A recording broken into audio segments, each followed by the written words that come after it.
मामा TV. पानी के नीचे मिनी ट्रैक्टर रेस।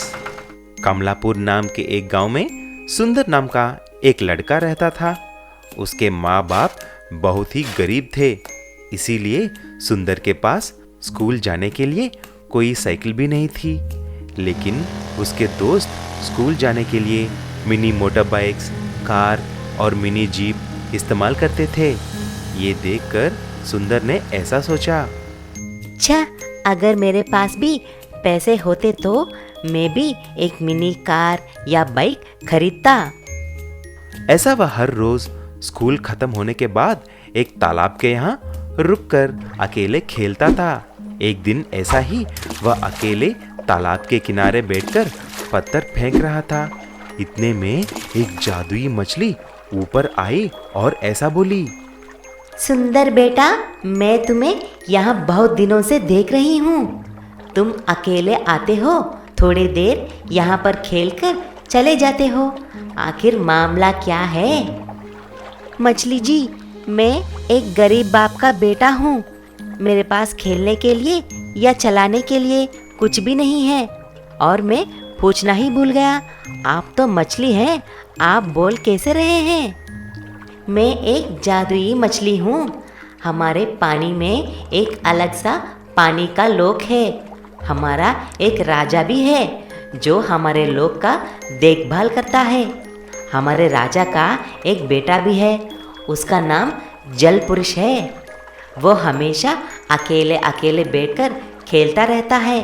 रुको, मैं उसे अभी बाहर लेके आती हूँ। वह जादुई मछली एक पल में पानी के अंदर गया और जल पुरुष को बाहर लाया। उसको देखकर सुंदर ने बोला, अरे वाह, तुम बिल्कुल इंसान की तरह हो। दोस्त, क्या तुम मुझसे खेलोगे? हाँ दोस्त, कोई दोस्त न होने के कारण मैं पानी के नीचे ही अकेला खेलता हूँ। मेरे पास बहुत सारे खिलौने भी हैं। लेकिन मैं अंदर कैसे आ सकता? मुझे तैरना तो नहीं आता और मैं पानी में मर जाऊंगा ना। तुम घबराओ मत दोस्त, जादुई मछली तुम्हें एक हेलमेट देगी। तुम उसे पहनकर उसकी सहायता से पानी के अंदर भी सांस ले सकोगे। ऐसा सुंदर, जल पुरुष और जादुई मछली तीनों मिलकर पानी के अंदर जाते हैं। जल पुरुष के पास बहुत सारे खिलौने थे। उसके पास mini tractor, mini bus, mini car और मिनी बाइक भी थे। पानी के अंदर उन्हें देखकर सुंदर बहुत खुश हो जाता है और उनसे खेलने के लिए पूछता है। तभी जल पुरुष हाँ बोलता है। तभी मछली ने बोली, राजकुमार जी और सुंदर, आप दोनों एक काम करो, आप एक रेस क्यों नहीं लगाते? मजा आ जाएगा ना। ऐसा बोलते ही सुंदर और जल पुरुष रेस के लिए अपने मिनी गाड़ियों के साथ खड़े हो जाते हैं। रेस शुरू होते ही जल पुरुष तेजी से जाने लगता है, क्योंकि सुंदर को चलाना तो नहीं आती, इसीलिए वह रेस हार जाता है। अरे सुंदर, तुम उदास मत हो। ये लो, तुम्हारे लिए ये मिनी बाइक लेके जाओ। हम रोज मिलकर बहुत सारे खेल खेलेंगे। तब से जल पुरुष और सुंदर अच्छे दोस्त बन जाते हैं और मिलकर खेलते हैं। कई साल पहले विजयनगर में शामू नाम का एक किसान रहता था। वो बहुत ही मेहनती और ईमानदार था। उसका एक बेटा था जगन। जगन अपने पिता के विपरीत बहुत ही आलसी था। उसे काम करना पसंद नहीं था। उसकी इस आदत से शामू बहुत दुखी थे। वो हमेशा अपने बेटे को समझाते रहते थे, अरे बेटा जगन, कब तक ऐसे आलसी बने रहोगे? अब तुम बड़े हो गए हो, कुछ काम किया करो। अगर खेती बाड़ी नहीं करनी है तो कुछ और काम कर लो। अपना ट्रैक्टर है, उसे ही चला लो। नहीं पिताजी, मुझे काम करना बिल्कुल अच्छा नहीं लगता। शामू की पत्नी हमेशा अपने बेटे की हिमायत किया करती थी। माँ बेटे की जिद के आगे शामू बेबस हो जाता था। एक समय ऐसा आया कि उस गांव में सभी लोगों के ट्रैक्टर चोरी होने लगे। ट्रैक्टर चोरों का आतंक छा गया। ट्रैक्टर चोर रात में आते और उस आसपास के इलाके में जिसका भी ट्रैक्टर मिलता उसे उठाकर ले जाया करते थे। सभी लोग बहुत परेशान थे।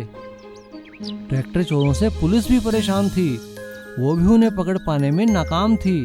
ट्रैक्टर चोरी की खबरें सुनकर शामू ने जगन से कहा, बेटा जगन, तुम्हें रात को बाहर पहरा देना होगा। ध्यान रखना कोई हमारा ट्रैक्टर चोरी करके ना ले जाए। क्या पिताजी, हमारा पुराना ट्रैक्टर उठाकर कौन ले जाएगा? चलो आप कहते हो तो मैं पहरा दे दूंगा।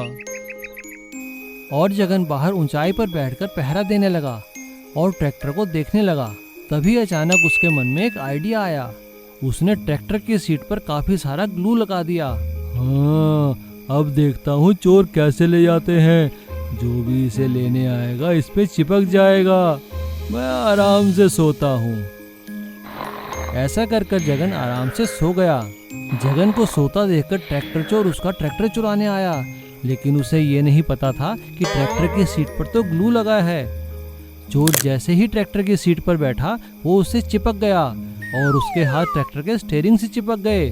चोर ने बहुत कोशिश की लेकिन वो छूट नहीं पाया। छूटने की कोशिश करने की वजह से बाहर आवाजें होने लगी। आवाजें सुनकर शामू की नींद खुल गई। उसने आंगन में आकर देखा तो चोर ट्रैक्टर पर बैठा हुआ था और जगन आराम से सोया हुआ था। चोर चोर, पकड़ो पकड़ो चोर! अपने पिता की आवाज सुनकर जगन की नींद खुल गई। क्यों चिल्ला रहे हो पिताजी, सोने दो ना।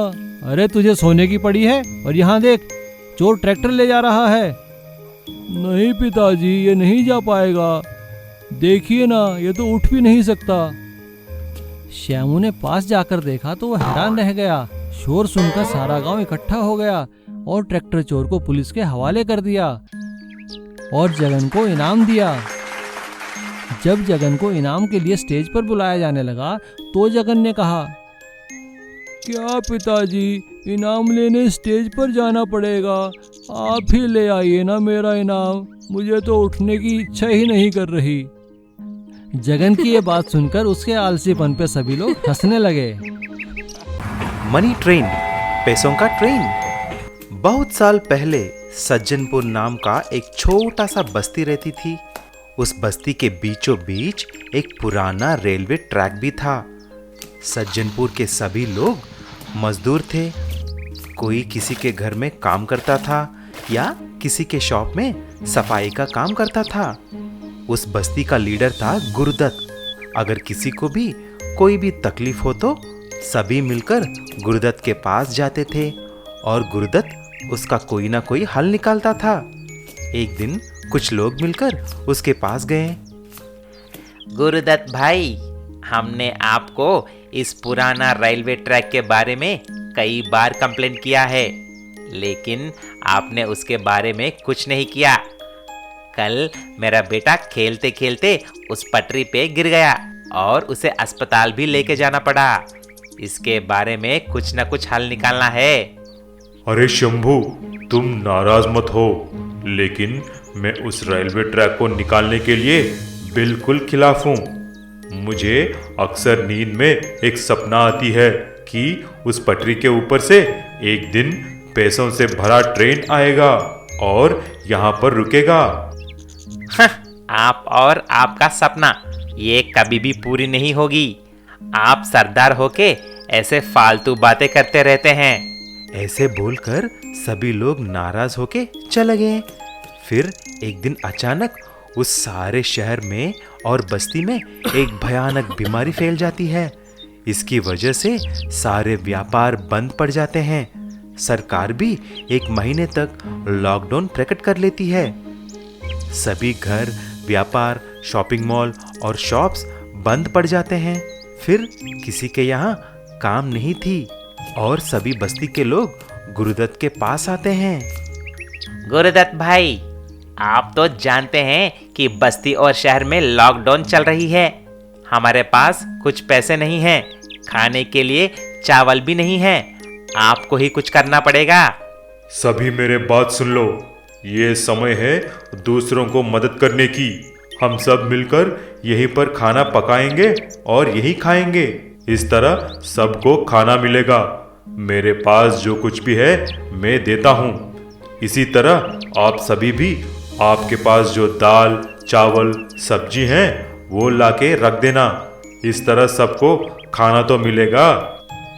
ऐसा सभी एक दूसरे की मदद करने लगे। लेकिन कुछ ही दिन में उनके पास सभी रेशन खत्म हो जाती है और कुछ लोग भूख से बेहोश होकर गिरने लगे।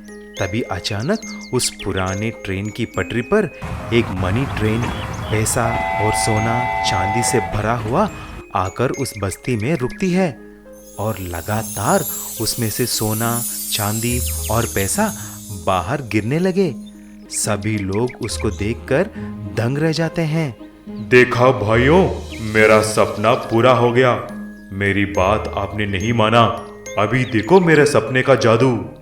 बस्ती के सभी लोग उस ट्रेन में से आए हुए पैसे लेकर बहुत अमीर हो गए और नए घर भी बनाए